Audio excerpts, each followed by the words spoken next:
Okay, प्रभु यीशु क्रीस्तु नामములో మీ అందరికీ శుభములు। प्रभु यीशु मसीह के नाम में सभी को जय मसीह की। ప్రియ సహోదరి సహోదరులారా, प्रिय भाई और बहनों, మనము క్రిస్మస్ దినాల్లో ఉంటున్నాం। हम क्रिसमस के दिनों में हैं। యేసు ప్రభు ఈ లోకానికి వచ్చిన సందర్భాన్ని ప్రతి సంవత్సరము ఈ డిసెంబర్ నెలలో ప్రపంచమంతా గొప్ప పండుగలాగా చేసుకుంటారు। यीशु मसीह जब इस संसार में आए उस दिन को दिसंबर महीने में सारे संसार के लोग क्रिसमस की तरह मनाते हैं। నిజమే, యేసు ప్రభు సర్వలోక మానవాళి నిమిత్తము దేవాది దేవుడై ఉండి ఆయన శరీరధారిగా ఈ లోకానికి వచ్చిన। सच में यीशु मसीह सारे संसार के लोगों के लिए वो परमेश्वर होने के बावजूद भी मनुष्य का रूप धारण करके संसार में आए। మత్తయి సువార్త 2వ అధ్యాయం, లూకా సువార్త 2వ అధ్యాయంలో యేసు ప్రభు జన్మము గురించి రాయబడింది। मत्ती रचित सुसमाचार के दूसरे अध्याय में उसी प्रकार से लूका रचित सुसमाचार के दूसरे अध्याय में यीशु मसीह के जन्म के बारे में लिखा गया है। దేవుడా యేసు ప్రభు ఈ లోకానికి రావడానికి దేవుడు మరి కొంతమంది స్త్రీలను వాడుకున్నట్టుగా, కొంతమంది స్త్రీలను ఎన్నుకున్నట్టుగా వాక్యం సెలవిస్తున్నది। प्रिय परमेश्वर की संतान यीशु मसीह संसार में आने के लिए परमेश्वर ने कुछ स्त्रियों को नियुक्त किया या फिर उपयोग किया करके हम देख सकते हैं। యేసు ప్రభుకు ముందు ఒక 5 స్త్రీలు మనకు కనబడతారు। यीशु मसीह के पहले हम 5 स्त्रियों को देखते हैं। అలాగే యేసు ప్రభు పుట్టిన తర్వాత లేదా ఆయన పుట్టిన సందర్భం అందు మనకు కొంతమంది పలు రకాల ప్రజలు కనబడతారు। उसके बाद यीशु मसीह के जन्म के बाद भी हम कुछ स्त्रियों को देख सकते हैं। యేసు ప్రభు పుట్టక ముందు కనబడుతున్న స్త్రీలు ఎవరు అంటే यीशु मसीह के जन्म के पहले दिखने वाली स्त्रियां कौन है कहने से తామారు, तामार, రాహాబు, राहाब, రూతు, रूत, బెత్షెబా, बेत्शेबा, మరియా, मरियम। ఈ 5 మనకు కనబడతారు। ये 5 स्त्रियों को हम देख सकते हैं। మరి యేసు ప్రభు పుట్టిన ఆ సందర్భం ముందు కనబడే వారు ఎవరు అంటే तो यीशु मसीह के जन्म के संदर्भ में हमें कौन दिखाई देते हैं कहने से బాప్తిస్మిచ్చి యోహాను యొక్క తల్లి ఎలిజబెత్, बपतिस्मा देने वाली यूहन्ना की माता एलिशबेत, మాతా మరియా, उसी प्रकार से माता मरियम, దూతలు, स्वर्गदूत, గొర్రెల కాపరులు, भेड़ चरवाहे జ్ఞానులు, और ज्ञानी, అదేవిధంగా సిమియోను, उसी प्रकार से सिमियोन, అన్న, हन्ना, యోసేపు। यूसुफ। యేసు ప్రభు పుట్టిన ఆ సందర్భం మందు వీళ్ళు మనకు ప్రాముఖ్యమైన పాత్ర వహించిన వారిగా కనబడతారు। यीशु मसीह के जन्मे हुए संदर्भ में ये मुख्य पात्र की तरह हमें दिखाई देते हैं। కానీ యేసు ప్రభు ఈ లోకానికి శరీరధారిగా వచ్చి ఉన్నాడు అంటే అంతకు ముందు దేవుడు కొంతమంది స్త్రీలను వాడుకున్నాడు, ఎన్నుకున్నాడు। यीशु मसीह संसार में मनुष्य का रूप धारण करके आने से पहले उससे पहले भी परमेश्वर ने कुछ स्त्रियों का उपयोग किया या फिर इस्तेमाल किया। దేవుడు వారిని ఎన్నుకున్నాడు, परमेश्वर ने उन्हें नियुक्त किया, దేవుడు వారిని ఆశీర్వదించాడు, परमेश्वर ने उन्हें आशीष दिया, దేవుడు వాళ్ళని నీతిమంతులుగా ఎంచాడు, परमेश्वर ने उन्हें धर्मी ठहराया, దేవుడు వాళ్ళ పేర్లు యేసుక్రీస్తు యొక్క వంశంలో రాయించాడు, परमेश्वर ने उनके नामों को यीशु मसीह के वंशावली में लिखा। వారి ద్వారా యేసు ప్రభు ఈ లోకానికి వచ్చాడు। उनके द्वारा ही यीशु मसीह संसार में आए। నిజంగా వాళ్ళు ఆశీర్వదించబడిన వారు। सच में वो आशीषित लोग हैं। దేవుడు వాళ్ళ జీవితంలో గొప్ప కార్యాలు జరిగించాడు। परमेश्वर ने उनके जीवनों में अद्भुत कार्यों को किया। ఇప్పుడు క్రిస్మస్ జరుపుకుంటూనే మనందరం अभी हम जो क्रिसमस मना रहे हैं, నిజంగా వీళ్ళ జీవితాలను మనం నేర్చుకోవాలి। सच में हमें इनके जीवनों को सीखना चाहिए। క్రిస్మస్ అంటే కొత్త బట్టలు ధరించుకోవడం కాదు, क्रिसमस मतलब नए कपड़े धारण करना नहीं है, మరి డీజే పెట్టుకొని డాన్సులు చేయడం కాదు, डीजे लगाकर डांस करना नहीं है, మరి దేవుళ్ళ మరి పలు రకాలుగా మరి ఇలా డెకరేషన్ చేయడం కాదు।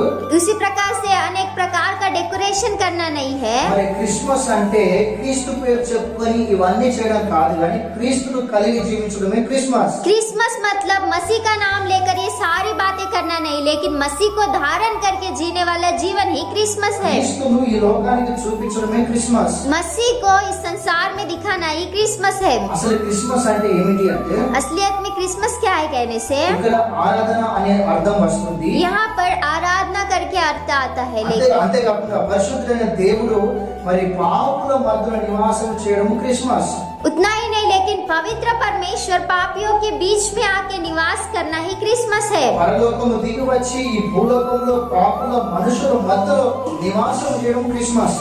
स्वर्गीय उतर के आके पापियों के बीच में निवास करना या फिर पापियों के बीच में रहना ही क्रिसमस है। ఇది క్రిస్మస్। यही क्रिसमस है। కనుక ఈ రోజులలో మరి రకరకాలుగా క్రిస్మస్ జరుపుకుంటున్నాం। इन दिनों में अनेक लोग अनेक प्रकार का क्रिसमस मनाते हैं, కానీ దేవుని బిడ్డలారా వీళ్ళ జీవితం నుంచి అసలు క్రిస్మస్ జరుపుకుంటున్న మనము ఏం నేర్చుకోవాలి, ఎలా ఉండాలి, ఎలా చేసుకోవాలి అనేది వీరి నుంచి మనం నేర్చుకోబోతున్నాం. तो इन दिनों में वो क्रिसमस मना रहे, उनके द्वारा हम क्या सीखना चाहिए, कैसे रहना चाहिए, ये आज के दिन हम सीखने वाले हैं। చూడండి, యేసు ప్రభు ఎప్పుడైతే వీరి జీవితంలోకి వచ్చిందో అప్పుడు వీళ్ళ జీవితాలు ఎంతో మార్చబడ్డాయి. देखिए, जब यीशु मसीह इनके जीवनों में आए तब इनके जीवन बदल गए, వీళ్ళు ఆశీర్వదించబడ్డారు. ये आशीषित किए गए, వీళ్ళు దేవుణ్ణి ఎంతో మహిమపరిచి ఉన్నారు. ये परमेश्वर की कितनी महिमा किए। చూడండి ఎలా వీళ్ళ జీవితాలు మార్చబడ్డాయి, देखिए किस प्रकार से इनके जीवन बदले, ఎలా యేసు ప్రభు వీరి జీవితంలోకి వచ్చాడు, किस प्रकार से परमेश्वर इनके जीवन में आए, ఎలా వీళ్ళు యేసు ప్రభును లోకానికి పరిచయం చేశారు, किस प्रकार से ये यीशु मसीह को संसार को परिचित करके दिए, నిజమైన క్రైస్తవ్యాన్ని లేదా నిజమైన క్రిస్మస్ ని ఎలా వీళ్ళు చూపిస్తున్నారు, असली मसीहत और असली क्रिसमस ये किस प्रकार से दिखा रहे हैं, అది ఈ రోజు వీళ్ళ జీవితం నుంచి మనం నేర్చుకోబోతున్నాం. वो इस दिन हम इनके जीवनों से सीखने वाले हैं। దేవుని ద్వారా వీళ్ళ జీవితాలు అన్ని కూడా చీకటి సంబంధమైనవి, పాపపు సంబంధమైనవి. प्रिय परमेश्वर की संतान, इनके जीवन अंधकार भरे हुए और पाप भरे हुए थे। వీళ్ళ జీవితాలు మనం ఆలోచన చేస్తే इनके जीवनों को अगर हम विचार करेंगे तो చూడండి, ఆదికాండం 38వ అధ్యాయంలో తామారు గురించి రాయబడింది. देखिए, उत्पत्ति की किताब के 38वें अध्याय में तामार के विषय में लिखा गया है। యెహోషువ గ్రంథం 2వ అధ్యాయంలో రాహాబు గురించి రాయబడింది. यहोशू की किताब के दूसरे अध्याय में राहाब के विषय में लिखा गया है। రూతు గ్రంథంలో రూతు గురించి రాయబడింది. रूत की किताब में रूत के विषय में लिखा गया है। మరి అదే విధంగా మరి 2వ సమూయేలు గ్రంథం 11వ అధ్యాయంలో బెత్షెబ గురించి రాయబడింది. उसी प्रकार से दूसरे शमूएल के 11वें अध्याय में बेत्शेबा के विषय में लिखा गया है। మత్తయి సువార్త, మార్కు, లూకా సువార్తలలో మరియం గురించి రాయబడింది. मत्ती और मार्क, लूका रचित सुसमाचार की किताबों में मरियम के विषय में लिखा गया है। వీళ్ళ జీవితాలు మొదటగా ఎంతో చీకటిమయం. इनके जीवन सबसे पहले बहुत ही अंधकार भरे రాహాబు थे। అయితే వేశ్య అని రాయబడి ఉంది. राहब के विषय में तो वो वेश्या थी करके వీళ్ళ लिखा మొత్తం है। చీకటి జీవితాలు. इनके सारे अंधकार भरे हुए जीवन యేసు थे। ప్రభు వీళ్ళ జీవితంలోకి రావడం ద్వారా వాళ్ళు వెలిగి అనేకులకు వెలుగుకరంగా వాళ్ళు మారారు. जब यीशु मसीह इनके जीवनों में आए, ये उजियाले में आए और इनके जीवनों के द्वारा अनेक लोग उजियाले में आए। ఇలా వీళ్ళ జీవితాలు వెలిగించబడ్డాయి. प्रिय परमेश्वर की संतान, इनके जीवन उजियालेमय हो गए। అంతేకాకుండా వీళ్ళు అనేకులకు వెలుగుకరంగా ఉన్నారు. उतना ही नहीं, लेकिन ये अनेक लोगों के लिए उजियाले का कारण बने। నిజంగా దేవుడు వీళ్ళని ఆశీర్వదించాడు. सच में परमेश्वर ने इन्हें आशीष వీళ్ళ दिया। పేర్లు యేసుక్రీస్తు వంశావళిలో రాయబడ్డాయి. इनके नाम यीशु मसीह के वंशावली में लिखे गए हैं। మరి మీ పేర్లు జీవ గ్రంథంలో రాయబడాలన్నా क्या आपके नाम जीवन की किताब में लिखे जाना चाहिए तो మీరు దేవుని చేత ఎన్నుకోబడాలన్నా, आप परमेश्वर के द्वारा नियुक्त किए जाना है तो దేవుని ద్వారా మీరు ఆశీర్వదించబడాలన్నా, परमेश्वर के द्वारा आप आशीषित होना है లేదా तो యేసు ప్రభు మీ జీవితంలో జన్మించాలన్నా, नहीं तो यीशु मसीह आपके जीवन में जन्म लेना चाहिए तो మనము వీరి జీవితాన్ని మనం నేర్చుకోవాలి. हमें इनके जीवनों को सीखना चाहिए। ఎలా వీళ్ళ జీవితాలు మార్చబడ్డాయి, किस प्रकार के इनके जीवन बदल गए, ఎలా వీరి ద్వారా యేసు ప్రభు ఈ లోకానికి జన్మించాడు, किस प्रकार से इनके द्वारा यीशु मसीह संसार में जन्म ఆయన लिए, ఈ లోకానికి రావడానికి ఎలా వీరిని ఎన్నుకున్నాడు, किस प्रकार से परमेश्वर इस संसार में आने के लिए इनका नियुक्त అంత किए, చీకట్లో, అంత పాపమయంలో, అంత పాప బ్రతుకులో బ్రతికిన వారిని ఎలా దేవుడు నీతిమంతులుగా చేశాడు. उस प्रकार से अंधकार में पाप में जीने वाले लोगों को परमेश्वर ने धर्मी ठहराया। హల్లెలూయా, हालेलुया, దేవునికి స్తోత్రం. హల్లెలూయా. हालेलुया। చూడండి దేవులారా, వీళ్ళ జీవితం నుంచి నేర్చుకున్న మొదటి విషయం ఏంటంటే, देखिए प्रिय परमेश्वर की संतान, इनके जीवनों से सीखने वाला पहला बात क्या है कहने మొదటి से, విషయం ఏంటిది అంటే, सबसे पहली बात क्या है कहने వీరు से, తమ పాపపు జీవితాన్ని విడిచిపెట్టిండ్రు. ये अपने पापमय जीवन को छोड़ दिए। చూడండి, ప్రతి ఒక్కరు వినండి చాలా జాగ్రత్తగా, వాళ్ళ పాపపు జీవితాన్ని వాళ్ళు విడిచిపెట్టిండ్రు. देखिए सभी लोग अच्छे से सुनिए कि उन लोगों ने अपने पाप के जीवन को छोड़ दिया। छोड़ दिया। మరి మనం విడిచిపెట్టామా? हमने छोड़ दिया क्या? మనం అజ్ఞాన కాలంలో చేసిన ఆ యొక్క తప్పుడు పనులే కావచ్చు, పాప క్రియలే కావచ్చు, మనం విడిచిపెట్టి బ్రతుకుతున్నామా? अज्ञान के समय में हमने जो भी किया है या फिर हमने जो गलत किया है, हमने पाप किया है, क्या वो छोड़कर हम जी रहे हैं? నిజంగా వాటిని విడిచిపెట్టి మనం బ్రతుకుతున్నామా? सच में उन्हें छोड़कर ही हम जी रहे हैं क्या? వాక్యంలో రాయబడింది, वचन में लिखा है, మనము చేసే ఆ తప్పుడు క్రియలు हमने जो गलत काम किए हैं మనల్ని దేవునికి దూరం చేస్తున్నారు. हमें परमेश्वर से दूर कर रहे हैं। దేవునికి మనకు మధ్యలో ఒక అడ్డుగోడగా నిలుస్తున్నాయి. परमेश्वर और हमारे बीच बीच में एक दीवार की तरह खड़े కనుక हैं। మనం ప్రార్థన చేస్తే దేవుడు వినలేకపోతున్నాడు. इसीलिए हम जब प्रार्थना करते तब परमेश्वर सुन नहीं पा అందుకే रहे, మన ప్రార్థనకు జవాబు రాలేకపోతున్నది. इसीलिए हमारे प्रार्थनाओं का जवाब नहीं आ रहा है। అందుకే మనకు ఎలాంటి పరిస్థితులు ఉన్నా కూడా మనము ఎలా ప్రయత్నాలు చేసినా కూడా ఆయన కార్యాలు మన మధ్య జరగలేకపోతున్నాయి. इसीलिए किसी प्रकार के प्रयत्न हम करने से भी उसके कार्य हमारे बीच में नहीं हो रहे हैं। కారణం ఏంటిదంటే మనము చేసే పాప క్రియలు దేవునికి మనకు అడ్డుగా ఉంటున్నాయి. कारण क्या है? मतलब हम जो पापों के कार्य कर रहे हैं वो परमेश्वर हमारे बीच में दीवार की तरह है। అన్ని తెలిసి అనేక మంది తప్పుడు పనులు చేస్తున్నారు. सारी बात पता रहने के बाद भी अनेक लोग गलत काम कर रहे हैं। బయట కర్ర తింటున్నారు, కళ్ళు తాగుతున్నారు, చేసే పనులు వ్యభిచారం చేస్తున్నారు, అబద్ధాలు ఆడుతున్నారు, జగడాలు అన్ని చేసేటన్ని చేసి మళ్ళా మొత్తం క్లీన్ సాఫ్ చేసుకుని పరిశుద్ధంగా లోపలికి వచ్చి ఆరాధన చేస్తున్నారు. बाहर जाकर खर्रा खाते, दारू पीते, व्यभिचार करते हैं और जो भी गलत काम है वो सारी बातें करके फिर से अपना सब कुछ साफ करके वो चर्च में आके बैठते हैं। దేవుడు లోపలికి ఏం తెలియనట్టు వచ్చి దేవుని ఆరాధన చేస్తున్నారు. अंदर आकर हमें कुछ भी नहीं पता, ऐसे वो आराधना करते हैं।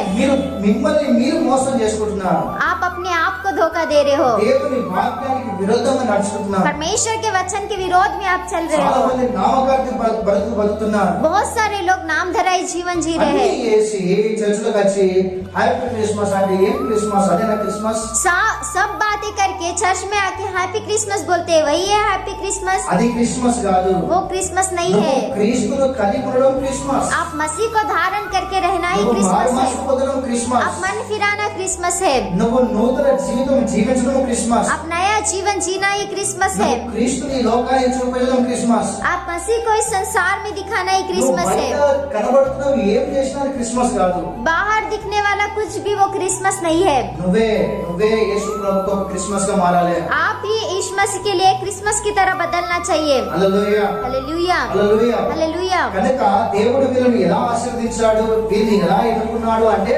వీళ్ళ పాత జీవితాలు వాళ్ళు విడిచిపెట్టారు. परमेश्वर ने इन्हें कैसे आशीषित किया और कैसे परमेश्वर ने इन्हें नियुक्त किया, मतलब इन्होंने अपने पापमय जीवन को छोड़ दिया। భర్తమై యేసు ప్రభు దగ్గరికి వచ్చినప్పుడు తన పాత కపड़ा ఆ యొక్క బట్టలు పారవేసి వచ్చినట్టుగా రాయబడింది. जब बर्तमय यीशु मसीह के पास आया, उसने अपने पुराने वस्त्रों को, कपड़ों को फेंक दिया करके लिखा है। మరి అదే విధంగా ఈ యొక్క యాకోబు కూడా తన కుటుంబంతో బేతేలు వెళ్ళేటప్పుడు మరి తన ఇంట ఉన్నవి పనికిరాని అన్ని పారేసి తమ్ముడు తాము పరిశుద్ధపరచుకొని వెళ్ళినట్టుగా రాయబడింది. उसी प्रकार से याकूब भी जब अपने घर को बेतेल को जा रहा था, तब अपने घर में जो भी था वो वहां पर फेंक कर वो गया करके लिखा है। కనుక మనం దేవుని ద్వారా యేసు ప్రభు దగ్గరికి వచ్చే మనము లేదా యేసు ప్రభు మన జీవితంలో జన్మించాలి అంటే మనం నిజమైన క్రిస్మస్ చేయాలి అంటే ఫస్ట్ మన పాత జీవితాన్ని అంతా లేదా పనికిరాని చెత్త జీవితాలు అంతా కూడా పాటలు పాడేయాలి. इसलिए प्रिय परमेश्वर की संतान यीशु मसीह हमारे अंदर जन्म लेना है या फिर हम सही में अच्छा क्रिसमस मनाना है, तो हमारे पापमय जीवन को हमें छोड़ के आना चाहिए। హల్లెలూయా. हालेलुया। ఇది మొదటి విషయము. ये पहली बात है। రెండో విషయం ఏంటిది అంటే दूसरी बात क्या है कहने से, వీళ్ళు దేవుణ్ణి ఆశ్రయించిన వారు. ये परमेश्वर पर आश्रय किए हुए लोग थे। కష్టాలు గాని, శ్రమలే గాని, ఇబ్బందులే గాని, వ్యతిరేకతలే గాని వీరు దేవుణ్ణి ఆశ్రయించిన వారుగా కనబడుతున్నారు. परमेश्वर की संतान कष्टों में, समस्याओं में, विरोध में, हर एक बात में ये लोग परमेश्वर पर भरोसा किया, आश्रय किया करके हम देख सकते हैं। 118వ కీర్తన 8వ వచనంలో రాజును నమ్ముకొనుట కంటే యెహోవాను ఆశ్రయించడం మేలు అని రాయబడింది. भजन संहिता के 118वें अध्याय के 8वें वचन में इस प्रकार से लिखा है कि राजाओं पर भरोसा करने से उत्तम यहोवा पर भरोसा करना है। కనుక మనం దేవుని ఆశ్రయించాలి. इसलिए हमें परमेश्वर का शरण लेना चाहिए। వాక్యంలో రాయబడింది, वचन में लिखा है, ఎవరైతే దేవుని ఆశ్రయిస్తారో जो कोई परमेश्वर का शरण लेता है, దేవుడు వాళ్ళకు ఆశ్రయముగా ఉంటాడు. परमेश्वर उनके लिए शरण बन के रहते हैं। కనుక మనము దేవుణ్ణి ఆశ్రయించాలి. इसीलिए हमें परमेश्वर का शरण लेना మనం चाहिए। కష్టం వచ్చినప్పుడే గాని, సమస్య వచ్చినప్పుడే గాని, మరి రోగం వచ్చినప్పుడే గాని, ఎలాంటి పరిస్థితులు ఉన్నా కూడా దేవుని వైపు చూసే వారముగా లేకపోతే దేవుని శరణు వచ్చే వారము ఉండాలి. कष्ट आने के बाद, समस्या आने के बाद, बीमारी आने के बाद, हर एक परिस्थिति में हमें परमेश्वर की ओर देखना या फिर परमेश्वर का शरण लेना चाहिए। మరి మనం నిజంగానే దేవుని ఆశ్రయిస్తున్నామా? तो क्या सच में हम परमेश्वर पर शरण ले లోకాన్ని रहे हैं? ఆశ్రయిస్తున్నామా? क्या संसार का शरण ले रहे हैं? లేకపోతే డబ్బును ఆశ్రయిస్తున్నామా? क्या हम पैसों का शरण ले रहे हैं? మనుషులను ఆశ్రయిస్తున్నామా? मनुष्य का शरण ले रहे हैं? రాజులను ఆశ్రయిస్తున్నామా? राजाओं का शरण ले रहे हैं? ఎవరిని మనము నమ్ముతున్నాము? किस पर हम भरोसा कर रहे हैं? ఎవరిని వెనుక మనం వెళ్తున్నాము? किसके पीछे हम चल रहे हैं? ఎవరిని మనం ఆశ్రయిస్తున్నాము? किसका शरण हम ले रहे हैं? ఒకసారి ఆలోచన చేయండి. एक बार विचार कीजिए। వాక్యము సెలవిస్తున్నది ఈ స్త్రీలు వాళ్ళు దేవుని ఆశ్రయించారు. वचन में इस प्रकार से लिखा है कि ये जो स्त्री है वो परमेश्वर का शरण लिए, కనుక దేవుడు వాళ్ళ కట్లను తెంపాడు. इसलिए परमेश्वर ने उनके बंधनों को तोड़ा, కనుక దేవుడు వాళ్ళని పాపం నుంచి ఆ శాపం నుంచి విడిపించాడు. इसलिए परमेश्वर ने उन्हें उस पाप और शाप के बंधनों से छुड़ाया, అందుకే దేవుడు వాళ్ళని నీతిమంతులుగా ఎంచాడు. इसलिए परमेश्वर ने उन्हें धर्मी ठहराया। కనుక దేవుడారా మనము నిజంగా దేవుని ఆశ్రయిస్తే మన జీవితంలో కూడా కార్యం చేస్తాడు. इसलिए प्रिय परमेश्वर की संतान, सच में अगर हम परमेश्वर का शरण ले रहे तो परमेश्वर हमें आशीषित करेगा। మూడో విషయం ఏంటిది అంటే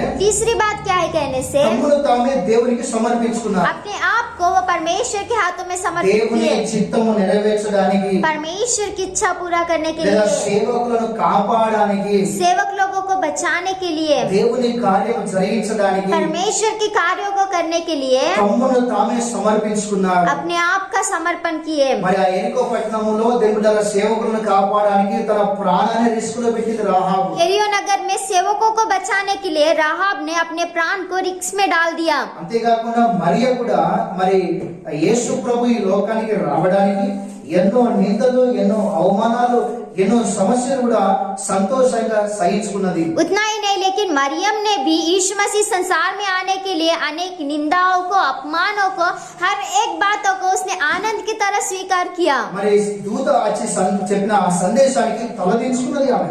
स्वर्गदूत आकर जो संदेश उसको दिया, उस संदेश को सुनकर उसने अपना सिर झुकाया। మరి ఇది నా ధన్యము అని చెప్పేసి అన్నది ఆమె. ये मेरा सौभाग्य है करके उसने कहा। ఆమె దేవుని మాటలకు విధేయత చూపించింది. उसने परमेश्वर की बातों को अधीनता दिखाई, దేవుని చిత్తం నెరవేర్చడానికి తన్ను తానే అప్పగించుకున్నది. परमेश्वर की इच्छा को पूरा करने के लिए अपने आप को समर्पित की। నిజంగా ఈ సందేశాన్ని వింటున్న సంగమా, सच में इस संदेश को सुनने वाले कलीसिया, ఆయన చిత్తాన్ని నెరవేర్చడానికి నిజంగా నిందలు గాని, అవమానాలు గాని, సమస్యలు గాని, ఎరుపులే గాని, ఇబ్బందులు గాని, వ్యతిరేకతలు గాని ఇవన్నీ భరించుకోవడానికి నువ్వు సిద్ధంగా ఉన్నావా? उसके कार्यों को पूरा करने के लिए, अपमानों को, निंदाओं को, विरोध को सहने के लिए क्या आप सच में तैयार हो? నిజంగా నువ్వు సిద్ధంగా ఉన్నావా? सच में आप तैयार हो? ఒకవేళ వచ్చినప్పుడు మరియలాగా నిలబడతావా? अगर समस्या आने के बाद आप मरियम की तरह खड़े रहोगे क्या? ఒకవేళ వచ్చినప్పుడు రాహాబులాగా నిజంగా సేవకుల కొరకు నీ ప్రాణాన్ని ముక్కడి పెడతావా? अगर समस्या आने के बाद राहाब की तरह अपने प्राण को रिस्क में डालकर आप खड़े रहोगे क्या? నిజంగా అలా మాట నీ దగ్గరికి వచ్చినప్పుడు మరియలాగా నిన్ను నువ్వే దేవునికి సమర్పించుకుంటావా? वो बात आपके पास आने के बाद मरियम की तरह अपने आप को परमेश्वर के हाथों में सौंपोगे क्या? నిజంగా దేవుని మాటకు నువ్వు లోబడతావా? सच में परमेश्वर के बात के अधीन होंगे क्या? ఒకసారి ఆలోచన చేయండి. एक बार विचार कीजिए। వీళ్ళను దేవుడు ఎన్నుకున్నాడు అంటే ఉత్తగానే ఎన్నుకోలేదు. इन्हें परमेश्वर ने चुना, नियुक्त किया, ऐसे ही परमेश्वर ने नियुक्त नहीं किया। వీళ్ళ పేర్లు అక్కడ వంశంలో రాయబడి అంటే సాధారణంగా రాయబడలేదు. इनके नाम वंशावली में लिखे गए हैं, साधारण रीति से नहीं लिखे गए। ఎంతో మంది పురుషుల పేర్లు యేసు ప్రభు వంశంలో ఉన్నాయి. अनेक पुरुषों के नाम यीशु मसीह के वंशावली में కానీ है, ఈ ఐదుగురు స్త్రీల పేర్లు మాత్రమే దేవుడు అక్కడ లిఖితపరిచాడు. लेकिन ये 5 स्त्रियों के नाम ही यीशु मसीह ने वहाँ पर लिखा है। నిజంగా దేవుడు వాళ్ళని ఎంతో ఆశీర్వదించాడు. सच में परमेश्वर ने इन्हें बहुत ही आशीष दिया। ఇది క్రిస్మస్. यही क्रिसमस है। వాళ్ళు యేసు ప్రభువును కలిగి ఉన్నారు. वो यीशु मसीह को धारण करके है వాళ్ళు యేసు ప్రభువును చూపిస్తున్నారు. और वो यीशु मसीह को दिखा रहे हैं। వాళ్ళు యేసు వాళ్ళ జీవితాలకు రావడం బట్టి వాళ్ళ జీవితాలను మార్చుకున్నారు. వాళ్ళు यीशु मसीह उनके जीवनों में आने के बाद वो उनके जीवनों को बदल दिए వాళ్ళు యేసు ప్రభువును వాళ్ళు చూపిస్తున్నారు. और वो यीशु मसीह को दिखा रहे हैं। దేవుడారా యేసు ప్రభువును కలిగి ఉండము లేదా యేసు ప్రభువుని లోకానికి చూపించడమే అసలైన క్రిస్మస్. प्रिय परमेश्वर की संतान, यीशु मसीह को धारण करना और यीशु मसीह को इस संसार में दिखाना ही असली क्रिसमस है। కనుక యేసు ప్రభు అందరి కొరకు లోకానికి వచ్చిండు. इसलिए यीशु मसीह सभी लोगों के लिए संसार में आए। మరి ఆయన ద్వారా మనం దీవించబడాలి. उसके द्वारा हम आशीषित होना है, మన పేర్లు జీవ గ్రంథంలో రాయబడాలి. हमारे नाम जीवन की किताब में लिखे जाने మన चाहिए। జీవితాలు మార్చబడాలి, हमारे जीवन बदलना चाहिए। మనము ఆయన చేత ఎన్నుకోబడాలి, हम उसके द्वारा नियुक्त किए जाना మన ఆయన चाहिए। ద్వారా వాడబడాలి అంటే हम उसके द्वारा इस्तेमाल किए जाना चाहिए कहने से వీళ్ళ జీవితంలో నేర్చుకున్న ఈ మూడు విషయాలు మన జీవితంలో ఉండాలి. इनके जीवनों से सीखे हुए ये 3 बातें हमारे जीवनों में रहना चाहिए। మొదటిగా सबसे पहला, మన పాపపు జీవితాన్ని, పాత జీవితాన్ని విడిచిపెట్టాలి కంప్లీట్ గా. हमें अपने पापमय जीवन को और शाप के जीवन को कंप्लीट से छोड़ देना चाहिए। ఎప్పుడు కూడా మన దృష్టి దాని మీద వెళ్ళకూడదుగా. कभी भी हमारी दृष्टि अभी उनके तरफ नहीं जानी चाहिए। రెండోది, ప్రతి పరిస్థితిలో కూడా దేవుని ఆశ్రయించాలి. दूसरी बात, हर परिस्थिति में परमेश्वर का शरण लेना चाहिए। మూడోది, దేవుని చిత్తము నెరవేర్చడానికి మనల్ని మనం దేవునికి అప్పగించుకొని జీవించాలి. तीसरी बात, परमेश्वर की इच्छा पूरा होने के लिए अपने आप को परमेश्वर के हाथ में समर्पित करना है। వాళ్ళను ఆశీర్వదించిన దేవుడు ఈ క్రిస్మస్ దినాల్లో మనందరినీ ఆశీర్వదిస్తాడు. उन्हें आशीष दिया हुआ परमेश्वर इन क्रिसमस के दिनों में हम सभी को आशीष देगा। వాళ్ళ జీవితాల్లో జన్మించిన దేవుడు మన జీవితంలో జన్మిస్తాడు. उनके जीवनों में जन्म लिया हुआ परमेश्वर हमारे जीवनों में भी जन्म लेगा। దేవుడు మిమ్మల్ని అందరినీ ఆశీర్వదించును గాక. परमेश्वर आप सभी को आशीष दे। ఆమేన్. आमीन। Praise the Lord. Praise Lord.